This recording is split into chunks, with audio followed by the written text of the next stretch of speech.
Hola, ¿qué tal a todos los televidentes del programa de ¿Qué pasa en New Orleans? El día de hoy los invito a conocer a un personaje muy interesante, al profesor Johnson. Él es un escritor, investigador, intérprete, profesor, de todo un poco. Él el día de hoy nos estará hablando acerca de sus escritos y sus investigaciones. Espero que pongan mucha atención y a ver qué nos tiene que contar el profesor Johnson. Los invito a conocerlo. ¿Qué tal, doctor Johnson? ¿Cómo está el día de hoy? Muy bien, ¿cómo está usted? Muchas gracias por estar el día de hoy con nosotros aquí en su programa de ¿Qué pasa en New Orleans? Gracias por habernos permitido estar aquí el día de hoy en su casa y ofrecernos esta entrevista. Bueno, muchas gracias por la invitación. Powderly Point, Luisiana y la Gran Pirámide de Egipto. ¿Qué similitud hay entre estos dos lugares completamente diferentes y que están ubicados en diferentes continentes? En realidad, cuando empecé a estudiar la matemática y la geometría en el arte antiguo, la concentración fue sobre México, fue sobre el sitio de Teotihuacán en México, que está un poco al norte del Distrito Federal. Pero cuando empecé a ver que había una cierta proporción en el diseño del arte antiguo en México, me di cuenta que ese concepto de proporción también existe en otras culturas. Entonces empecé a estudiar similitudes en el arte antiguo de Egipto, en Perú, en los dibujos gigantes de Nazca, Palpa de Perú, e inclusive en otros países, inclusive en Inglaterra, en Stonehenge. Y en cierto sentido, cuando vi que había una similitud de la matemática y la geometría en las culturas de México, que de hecho son dos culturas, el calendario azteca que pertenece a la cultura azteca y las pirámides de Teotihuacán, que estaban las pirámides antes de que llegaran los nahuas de la cultura azteca.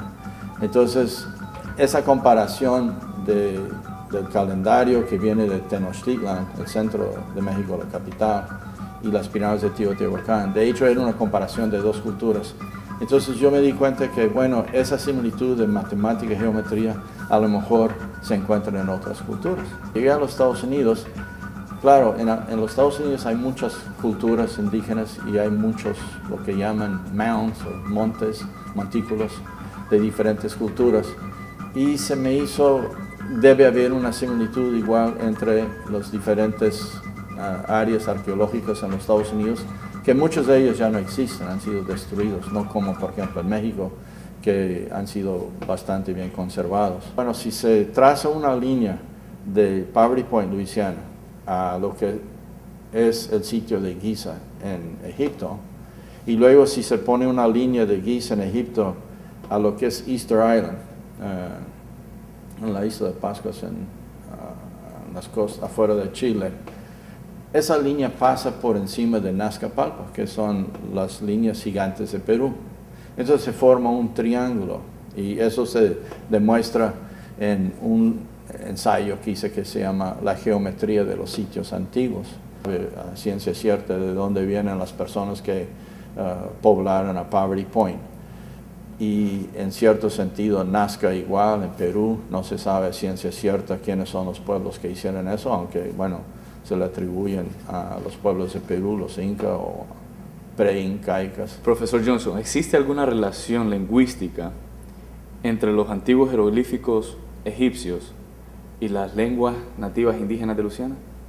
La idea de una protocultura, una madre cultura detrás de ellos, yo pensaba, bueno, debe haber algo que me puede confirmar que a lo mejor estas culturas están relacionadas. El náhuatl de los nahuas, de los aztecas, tiene muchas terminaciones y mucho uso de la letra L en las palabras. Y una palabra que me impresionó mucho, que es el metate, en antiguo náhuatl sería metlatl con L's. Si se quita el L, se tiene metate. Y en los egipcios, en el egipcio antiguo, en los jeroglifos, las palabras met-at quiere decir moler maíz. Y se utiliza obviamente el metate para moler maíz o grano, ¿no? Se me ocurrió, bueno, vamos a ver otras lenguas y culturas aquí en los Estados Unidos. Entonces, ya he hecho 8 idiomas en los últimos 5 o 6 años. Hice en Luisiana, Túnica, Chitimaca, Atacapa. Son 3 idiomas que escogí porque, al azar, porque hay muchos otros. Porque encontré un estudio de 1919, un señor que estudió esos 3 idiomas lingüísticamente. Él quería ver si había similitudes entre ellas, entre esas lenguas. Entonces, como era un estudio ya comparativo de los mismos idiomas indígenas acá, yo dije, bueno, voy a tomar esos 3 idiomas, las listas que ya fueron comparadas, y compararlos con el antiguo egipcio. Lo interesante de eso es que mi conclusión es que también están relacionados con el antiguo egipcio. De que si esos 3 idiomas vinieran del antiguo egipcio, no sé. O de que si esos 3 idiomas y el antiguo egipcio, los 4, vinieran de un proto-idioma, un idioma anterior, podía ser. Una madre lengua podía ser otra opción. Obviamente la historia no nos dice. Inclusive la historia de nosotros hoy nos dice que no tienen una que ver con la otra, que están separados, porque están separados por la distancia. Leyendo uno de sus estudios, me doy cuenta de que el calendario maya tenía movimientos. ¿Qué usted cree acerca de las especulaciones que se tienen de que el final del mundo será el 23 de diciembre del 2012?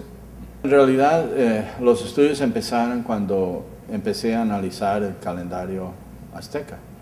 Y como decía al principio, muchas personas piensan que a lo mejor el calendario azteca quizá refleja un calendario protomaya o inclusive el calendario maya, porque son muy similares en cómo cuentan los días. Claro, el idioma es diferente de los aztecas, que es el náhuatl, y del sistema maya.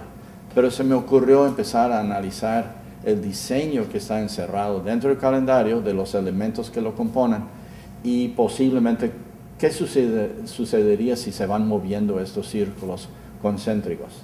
Los elementos en el calendario y la posibilidad de mover los anillos, y al empezar a relacionar los elementos con la idea del movimiento de los anillos concéntricos en relación con los conceptos de los días, los meses, los años, los ciclos de tiempo, de repente el calendario como que va dejando ver exactamente cómo funciona.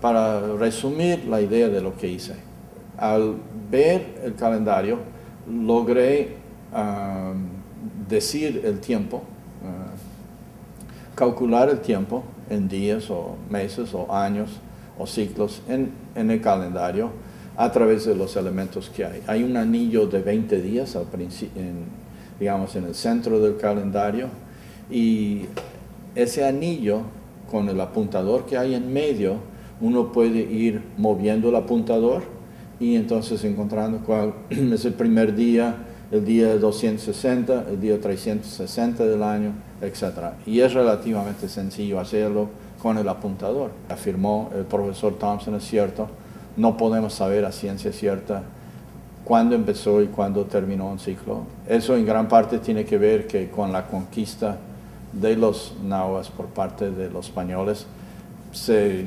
interrumpió y no se logró la correlación entre los calendarios.